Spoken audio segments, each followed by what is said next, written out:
Hello YouTube, now from a different viewing angle, this time only.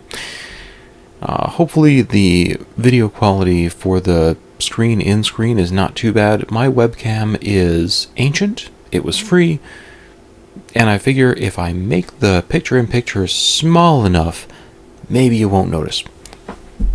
So, I've been having this idea for a video rattling around in my head for a while. And what I want to talk about is eBay. Let's see if I can...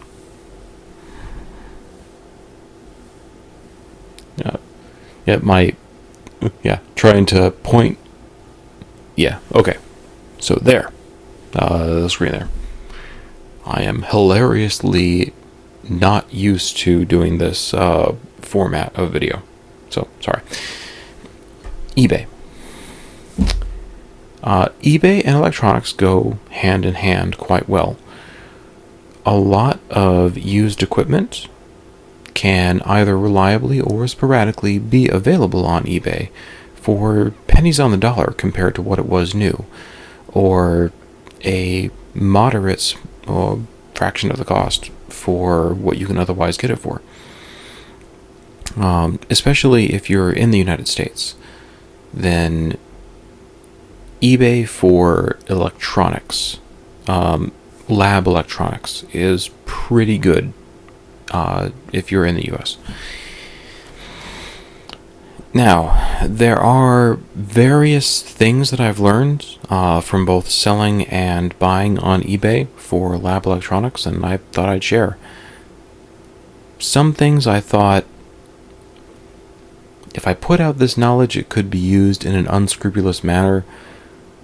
But my viewership is pretty small, and I don't think there's a whole lot of cross-section with other eBay sellers who would be of an unscrupulous bent. So, we'll get to that in a bit. Buying on eBay.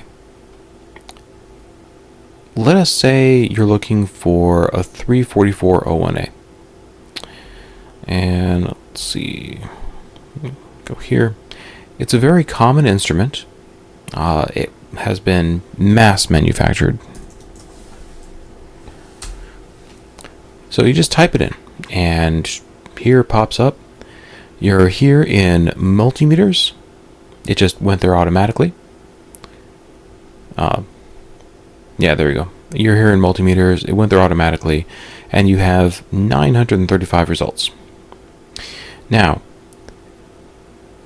what I would recommend first, and this is for my US viewership, is to go to location and go to US only.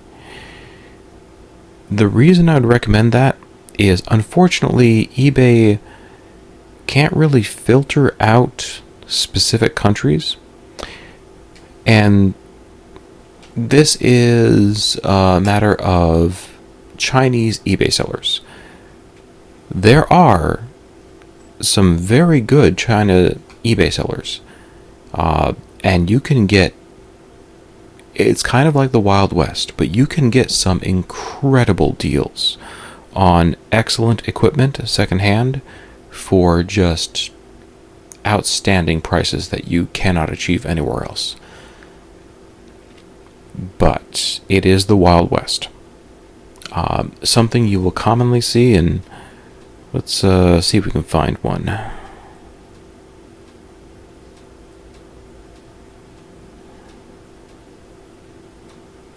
Yep. I wasn't looking for this. I was looking for the image. So what you see here, there's watermarking, Triple S Tech, sure. Now, this is actually not so suspicious, because in this case you have a watermark that matches the eBay seller name. But, as is very common, the seller has 25 feedback. That is not trust-inducing. So you gotta wonder, how long have they been around? Now, let's take a look at the other items they have. How many? Over 1,000 items for sale. But they only have 25 instances of feedback. That is a ratio that is not trust-inducing. And you'll see a lot of these, but it won't be all. So let's go and find a more relevant example.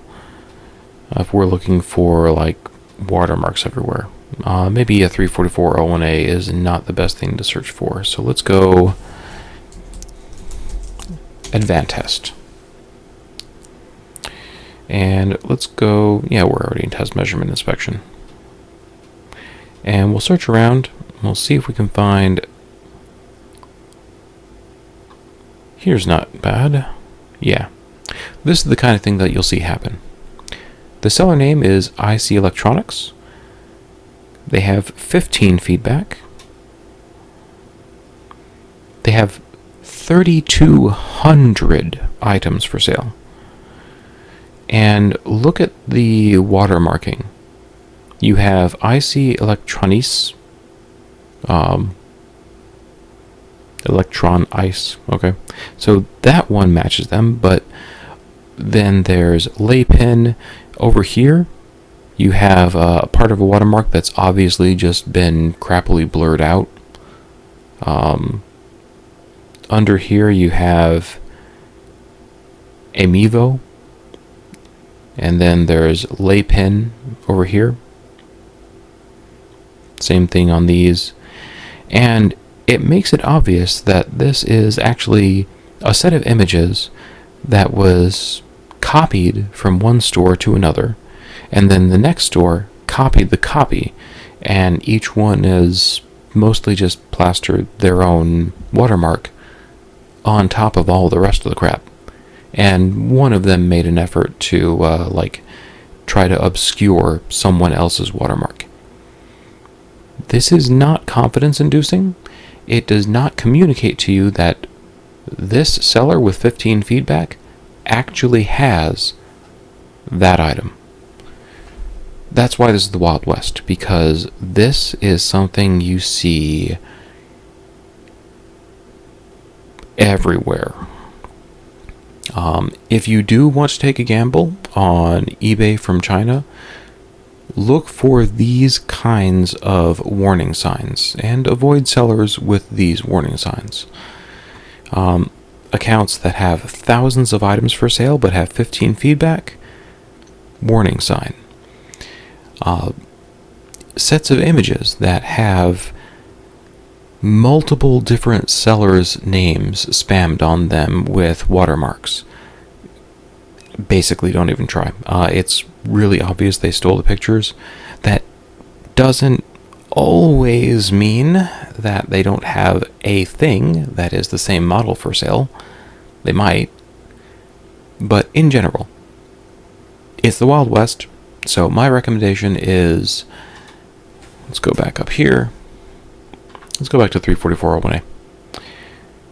Go to US only if you're in the United States. And especially with the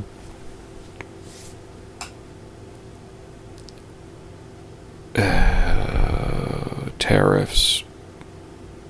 That's an entirely different subject. That's a headache. I'll try not to make this about politics. This is about electronics and eBay. So, we've selected US only, and we're still in multimeters. You don't want to be there. You want to be able to catch other sellers that have not correctly placed their product into the exact slot it should be, into the exact descriptor set. So you see we have 205 results up here. If we go up one level to test meters and detectors, no change. Test measurement inspection, we just added 85 hits right there. Now, they won't all be relevant. We will probably find That's just not the right product. We'll probably find like a manual for a 34401A somewhere.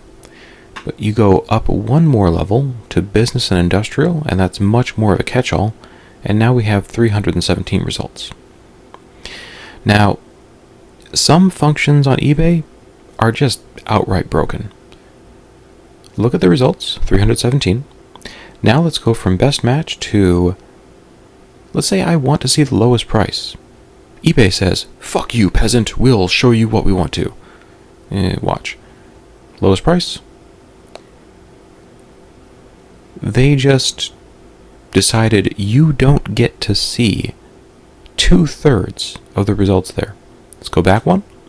317 results. Sort by lowest price. We're in the same category with US only. Everything for criteria and category is the same. All we want to do is see them sorted by price. And eBay says F you. So you can't use this because eBay plays games with basically who pays them to advertise, and the way they do that is by denying views and just not showing customers certain products if those sellers are like not paying for a store, or they're not paying for an advertising campaign, things like that, and they'll play all sorts of market manipulation fuckery with you. So unfortunately, you can't use this if you want to make sure you actually find what you're looking for. So let's go back. So we're still at 317. That's the full count. If you go to newly listed, right there, eBay's still screwing with you. But instead of losing 200 listings, we lost 6. That's not so bad. Not nearly as bad. And if you have something specific you want to look for, this is the configuration you want. You can go to all, but that will give you a lot of noise in your signal-to-noise ratio.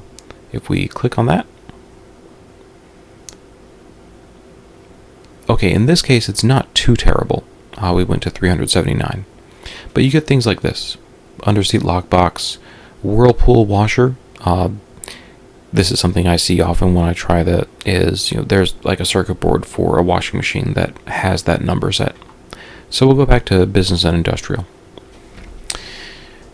The idea being, if you're really bargain hunting and you want to look through it all, you can first go to best match or whichever you want, and you can literally scroll through and just briefly eyeball over all of them if you want to go through it. Best match will often give you a reasonable representation on the first page, but again, you are subject to how they want to order it is influenced by who's paying for advertising, and you won't necessarily get to see the lowest price. So, if you have already gone through the majority of the listings that are there, and then you leave this search up, you could, once a day, refresh it and see what just got listed in this thing that I'm looking for, this specific piece of equipment. And that is often a way to catch items that will go quickly that are listed at a pretty good price. Now, another way to do this, something I do, is I'll have an advanced search that basically just says search for A and B and C. Sorry, Boolean logic. A or B or C or D or E or F. That is here. And I'll refresh this a few times a day just to keep an eye out for stuff. Things that I'm interested in getting into. Things that have become favored for me to service, repair, resell. That goes to another point of developing certain things that you like to service, but we'll get to that in a bit. So we have this set up. We have it sorted by newly listed, and we can go through, like, here is one. It's listed as parts only, and it's 0 bids at $200. If it sold for this, this is a reasonable price. Maybe not the best price, but perfectly reasonable. Typically for a 34401A on eBay, if you don't want to wait at all, you can get it for $400.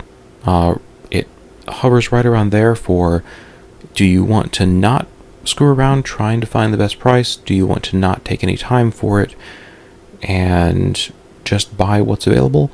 You can get a working one in good condition right around the $400 mark. Now, I service and resell them, so I need margin. I can sell them for more than $400 because I will extensively test them, thoroughly clean them, and present them well, and describe everything I've done to guarantee that, yes, you're absolutely getting something that is guaranteed to work. Everything has been tested, and instead of selling them for $400, I can get $5, maybe $5.50. Dimog can get more than I can. He does a better job. Let's see. So, I try to typically buy working 34401As at the $200 mark, and ones that have issues lower, $150, $100. So if you sort by that, you can keep an eye out and use this, refreshing once a day, to look for good deals. Now, let's say you're in electronics and you're looking to pick up something to fix, to get it cheaper. There are a number of things to keep an eye out for. If you are familiar with a specific instrument, you're going to be able to get a feel for common errors, common things that go wrong, and if you repair that same thing, like 2, 5, 10 different 34401As, it's like anything. The more you do it, the better you get at it. And you'll start recognizing, oh, I know that error. I've seen it before. I know what causes it, and I know how to fix it. That is to your advantage. And that goes to eBay and electronics. If you pick a few instruments, and it's best to pick things that were mass manufactured, very popular instruments, and this is one example of them, then you can get to the point where you recognize what's going wrong with certain ones and pick them up for cheap and be able to fix them. I will give you some examples of this. Let's go here. So this is an example of the easiest ones. There are sellers that they don't specialize in electronics, but they'll get some electronics. Or they don't specialize in lab electronics. This is a 34401A that I bought, and I got it for, after shipping, about the $200 mark, a little bit more, because tax, but acceptable. Now, this was listed for parts are not working, so you got to keep an eye out for these, because the unit is being sold as is. There's a crack in the plastic. We do not have the knowledge to test this item. It seems to work, but this is not our area. Sure. If they say that, do a quick sanity check. Click on their other items. What do they have most of? Like, okay, little decoration things. Sure. And there's some electronics mixed in, but a guitar, yeah. This makes it clear that their store is not focused on electronics. So that's a good sanity check for their statement that, hey, this isn't our specialty, so we can't test it. and that's fine.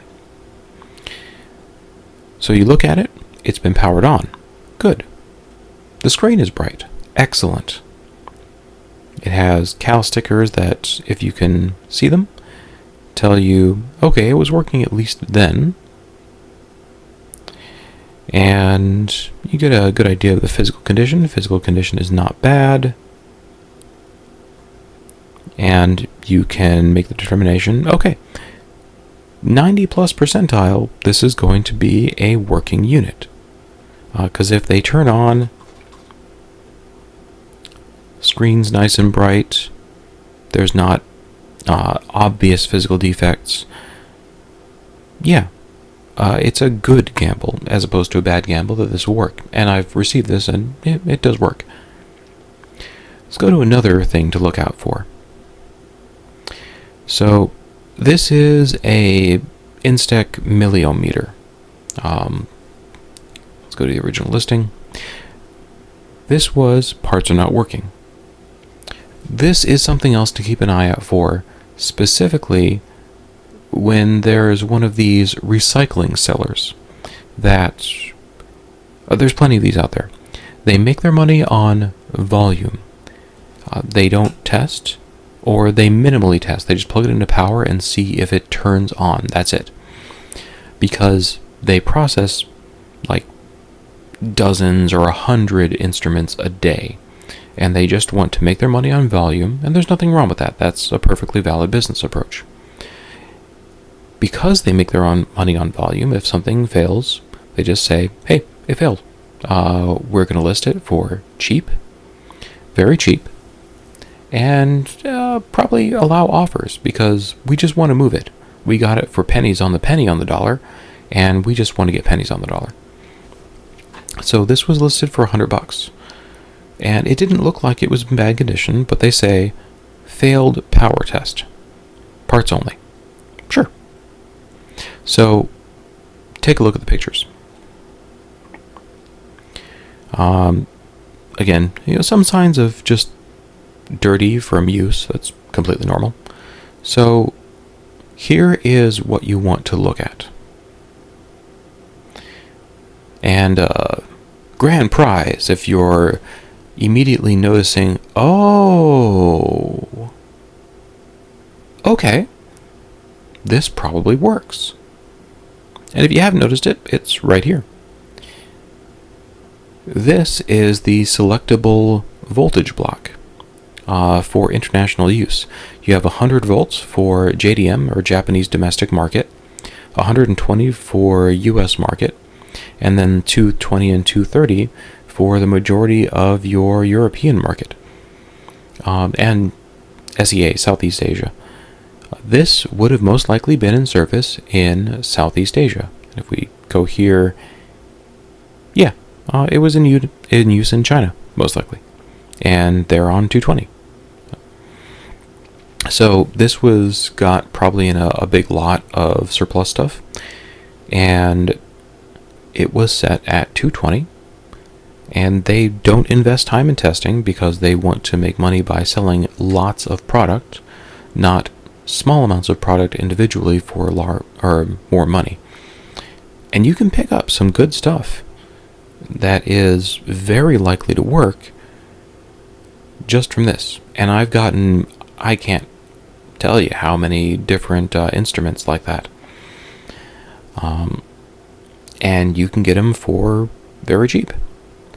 Now, they had it listed for 100. I offered 40 and they were fine with that. That goes to another thing. When you make offers, respect, politeness, and being straightforward. Generally, I'll phrase my offers with a little note saying, hey, I service and repair electronics. I see this model. I'm interested in giving it a go to repair. I don't know if I can. Maybe I'll succeed, maybe I won't. But hey, I'm willing to give it a shot, and I'm willing to gamble $40 on maybe I can make it work. Are you okay with 40?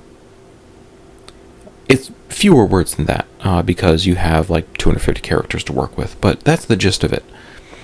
And since I started doing that, instead of just offering a dollar amount, I've had probably 2.5 times as many offers be accepted for what would otherwise be pretty lowball, just because I'm saying, hey, I'm taking a risk on this. I'm willing to take that risk. If it doesn't go well for me, hey, you're selling it for parts, and I know I'm buying it for parts. I won't complain. How about this price? This low price, which I acknowledge is low, and if it's too low for you, I completely understand. No problem. Have a good day. I get a lot of quite low offers accepted because I explain my thinking there, and I'm very polite about it. So, yeah, you can get some really good stuff for just lowball cheap if you're respectful and polite and say, hey, maybe it'll work for me, maybe it won't. This is what I'm willing to gamble on it. Other examples, here we have a 53132A counter. I got this one for $300. It was listed for $450. Basically, actually no, this one is keep an eye out for sellers that are selling good items for cheap just as their base price. And keep an eye on those sellers if they deliver quality. I bought from this seller before, and I got a couple of 53132As with the ultra stability option for like $300 a piece. So $600 for two of them. They don't really test, so it was something of a gamble. Let's see if it was... Did they power it up? Powered on. Yeah, they do power test. That's basically it. So it was something of a gamble for me. I'm not sure if they even showed it with power turned on, but I thought, it has the ultra stability and it's the 32A, so I'll go for it. And I was happy with their packaging. I was happy with their ship time and very happy with the price. So I gave them glowing feedback. I was quite effusive and yes, thank you. This was wonderful. I'm very glad.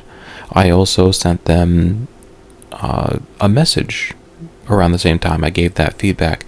Hey, I am very happy with you. Thank you very much. Then I kept an eye on the store. Another 32A came up, this time Keysight era, so much newer. With the high stability, not the ultra high stability. So, not the golden egg of the high or ultra stability oven. But they bumped up the price because I was watching for stuff on new, and they noticed, hey, it sold right away. So I saw this price. I let them know, hey, I was very happy with your store, so I've been keeping an eye on you, and I noticed you have another of these counters that I like. I bought the last couple for $300 a pop. Would you take the same price here?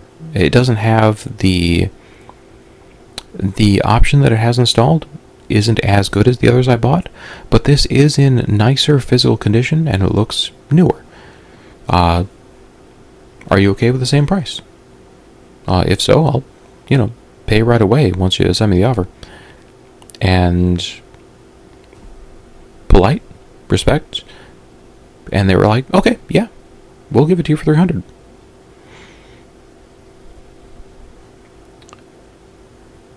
A similar thing here. So this one, I don't think I paid this. I think I paid like $70 for this. They had like a % off sale, and I actually have one of these power supplies. They're very good. Instec makes good stuff, and they make it for cheap. So they've been very popular for the education market, and as such, there's a large volume of Instec products on the secondary market. So you can get quality Instec for cheap because large supply versus demand. This was in kind of rough shape. It's been, banged around a bit. It's clear that has taken a hit. But this is this exact same model as my primary bench supply, and it's really good. Very stable, very low noise. So I took a look. It's like, yeah, it's been dinged around cosmetically, sure. And, it's taken some hits on the front. But they're already marking it down this much. And they've noted, hey, it has wear. And where is this? Unfortunately, we're unable to test. So, they do business on volume. They don't test. And I would say, this is already a good price, but they had offers enabled. So I said, hey, I can see it's had a little love. It's maybe gotten dropped and banged around a bit, but I'm interested in giving it a go. I could put out $70 for this, plus shipping, if you're okay with that. And they accepted. Then there's, another one here. Parts are not working. Let's see if I had... Yeah. This one, there was every indication that this was going to work. Let's see. Is this one of the voltage conversion? I can't quite tell. But we have this here.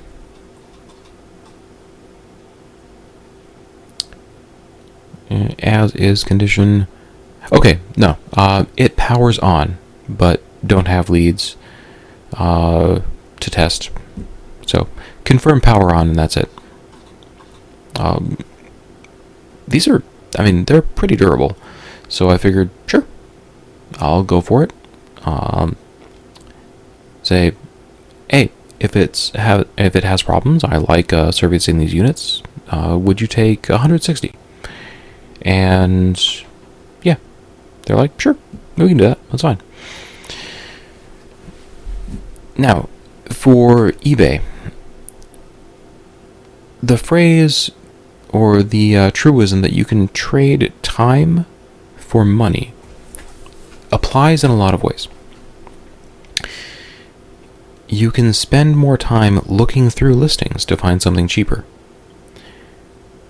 But you can also spend more time waiting, or just keeping an eye on a search that has all of the things you're interested in that you're looking for, and just refresh it a couple times a day and see what pops up. I do that, and I've had very good luck with that. I've gotten some nice instruments for very cheap. There was a 3458A that went for like $2,500 about a week ago. Now it had isolator failure, so that can be pretty bad, but still, at that price, a lot of people's policy is you see it for that much, you give them your money and worry about what's wrong with it later, even if it's just for salvaging parts out of it. And I can understand that perspective. So you can spend time basically just watching listings. You can also spend time sending out offers, even for stuff that doesn't have offers enabled. Here's one. So it has buy it now, and there's no offers. That doesn't mean you can't offer. You can look this over. Maybe not this one, because it looks like this is someone who knows what they're doing and understands the value of what they're selling. So whether or not they're willing to accept less money right now, it's kind of a toss-up. But you're looking for sellers that make their money on volume instead of quality, who do minimal testing, not much, and they just want to get stuff out the door. Even if they don't have offer, just contact them. Just go contact seller and type out, hey, I was looking at this, I'm interested in it. I can't quite do this much, but if you're willing, I can do this much. And that is a numbers game. You can offer lowballs in a polite manner. You can acknowledge directly that, hey, I know I'm not offering much. If that's too low for you, I completely understand, and either way, have a good day. Phrasing like that, where you're telling people up front, I understand I'm giving you a pretty low offer here. I acknowledge that, and I don't expect you to take it. And if you're not interested in that, I completely understand, and hey, I wish you well. That is a way to give low offers without also offering insults and making people just ticked at you. Unless your lowball is so lowball that it inherently is insulting, like, hey, would you sell this? I know this is a low offer, but would you take $10? That's pushing it obviously too far. But you could send a message like that for, hey, politely saying, I know this is a low offer, but this is what I'm willing to use for this item. What do you think of $300? If you're not interested for that price, I understand. It is low. And if not, hey, have a good day. And you can spend time by going through and contacting multiple sellers like that. Now, you do want to be careful to not put yourself in a position where you're contacting 20 sellers in a day and you only want one item, and you have like 3 people say, yeah, okay, we'll do that, and then you turn around and you refuse the deal after you offered them lowball price and they accepted. If they ever remember you, they'll never do business with you. Don't do that.